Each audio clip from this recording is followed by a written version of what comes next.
Hello दोस्तों, आशा करती हूँ कि आप सभी स्वस्थ होंगे और मस्त होंगे। आज की कहानी है फैसला। शादी के बाद रुचि ससुराल पहुँची। सारे कार्यक्रम खत्म होने के बाद 3-4 दिनों में सभी मेहमान एक एक करके वापस चले गए, लेकिन उसकी ननंद और उसके 2 छोटे बच्चे 4 दिनों के लिए और रुक गए। उसकी सास ससुर ने तो पहले ही इस दुनिया से विदा ले ली थी, इसलिए उसकी ननंद ने जितने दिन भी वो रही रुचि को भरपूर प्यार दिया ताकि उसको सास की कमी ना खले। भाई के विवाह की सारी जिम्मेदारी भी वो ही संभाल रही थी। रुचि ने उनके सामने ही घर के कामों को सुचारू रूप से संभालना शुरू कर दिया था। उसने अपने स्वभाव से उनका दिल जीत लिया। ननंद इस बात से संतुष्ट थी कि उनके भाई को बहुत अच्छी जीवन संगिनी मिली है। अब उन्हें भाई की चिंता करने की ज़रूरत नहीं। विदा लेते समय ननद ने रुचि को गले लगाते हुए कहा, मेरा भाई दिल का बहुत अच्छा है, तुझे कभी कोई तकलीफ नहीं देगा। तू उसका ध्यान रखना और कभी भी मुझसे सलाह लेनी हो तो संकोच मत करना, मैं आती रहूँगी। दिल्ली से सहारनपुर दूर ही कितना है। दीदी आप परेशान मत होइए, मैं इनका ध्यान रखूँगी। रुचि ने झुककर उनके पैर छुए तो उनकी ननंद ऑटो में बैठ गई, लेकिन बच्चे खड़े रहे। रुचि ने उनसे कहा, जाओ मम्मा के साथ बैठो। नहीं, अब ये तुम्हारे पास ही रहेंगे। ये सुनकर रुचि अवाक रह गई। अभी विवाह को दिन ही कितने हुए थे, इसलिए कोई सवाल करना उसे ठीक नहीं लगा। उनके जाने के बाद उसके दिमाग में सवालों ने उमड़ना शुरू कर दिया था। कहीं दीदी इसलिए तो मुझ पर इतना स्नेह नहीं उंडेल रही थी कि अपने बच्चों की जिम्मेदारी मुझ पर डालकर आज़ाद होना चाह रही थी। उनके छोटे से शहर में अच्छी पढ़ाई भी नहीं होती, लेकिन एक बार मुझसे अपनी योजना के बारे में बताकर मेरी मर्जी तो जाननी चाहिए थी। जल्दी से जल्दी अपने शक को दूर करने के लिए वो पति के वापस लौटने का इंतज़ार करने लगी। सुंदर के आते ही उसने चाय दी।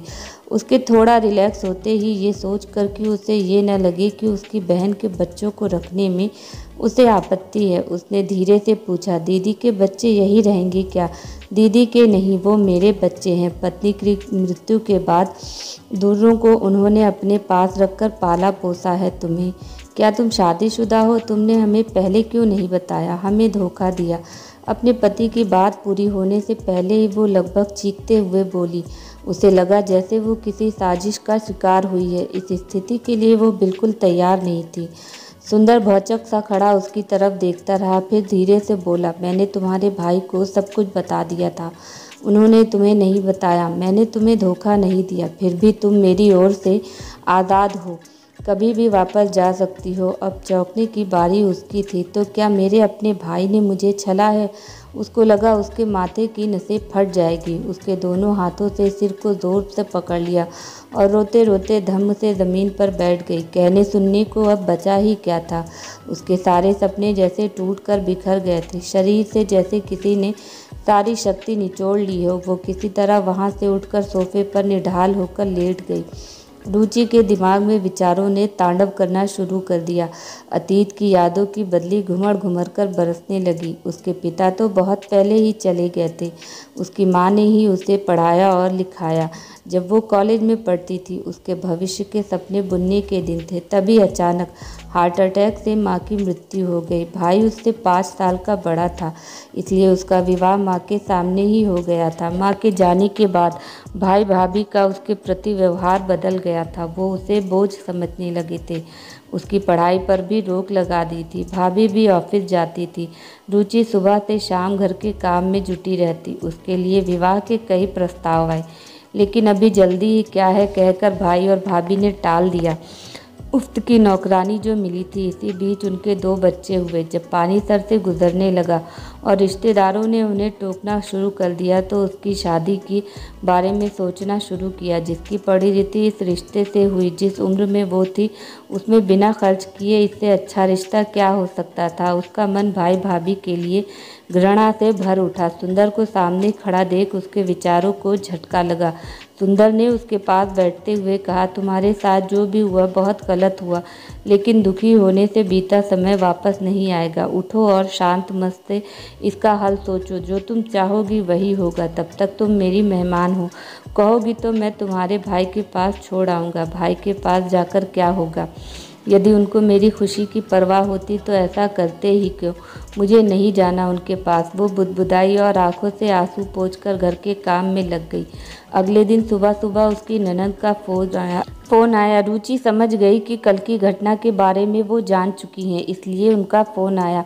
उधर से आवाज़ आई, रुचि बेटा, हमने तुम्हारे भाई से कुछ भी नहीं छुपाया। फिर भी यदि तुम्हें बच्चों से समस्या है तो वो पहले की तरह मेरे पास ही रह लेंगे, लेकिन मेरे भाई को मत छोड़ना। बहुत सालों बाद उसके जीवन में तुम्हारे रूप में खुशी आई है। बड़ी मुश्किल से वो इस विवाह के लिए राजी हुआ था। वो भरे गले से बोली। इसके अलावा रुचि से कुछ बोला नहीं गया। इससे पहले कि रुचि कुछ फैसला लेकर उन्हें बताए, उन्होंने ही उसकी सोच की दिशा बदल दी। उसने नए सिरे से सोचना शुरू किया। भाई के घर वापस जाकर वो फिर से उस नरकीय दलदल में फंसना नहीं चाहती थी, और बिना किसी सहारे के अकेली लड़की की इस दुनिया में क्या दशा होती है ये सब जानते हैं। यदि उसका विवाह किसी कुंवारे लड़के से होता तो क्या गारंटी थी कि वो सुंदर की तरह उसे समझने वाला होता। उसकी कोई गलती नहीं है, फिर भी वो उसे आज़ाद करने को तैयार है। इतना प्यार करने वाली माँ समान ननद कहाँ सबको मिलती है।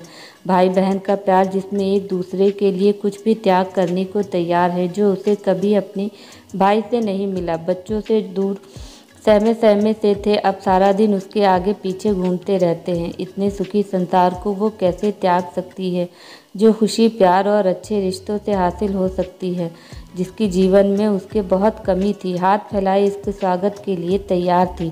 एक लड़की को विवाह के बाद इतना प्यार और सम्मान मिल जाए तो उसे और क्या चाहिए। उसे अपने समय से समझौता कर लेने में ही भलाई लगी। शक व चिंता की स्थिति से वो उभर चुकी थी। आत्मसंतुष्टि के लिए उसने दोनों बच्चों को अपने पास बुलाया और पूछा, बेटा, मैं जा रही हूँ, तुम दोनों पहले की तरह अपनी बुआ के साथ रहोगे ना? नहीं नहीं, वहाँ पापा नहीं रह सकते। हम अपनों दोनों के साथ रहना चाहते। आप हमें छोड़कर मत जाइए प्लीज़। आप हमें बहुत अच्छी लगती हैं। इतना कहकर दोनों सुबकने लगे।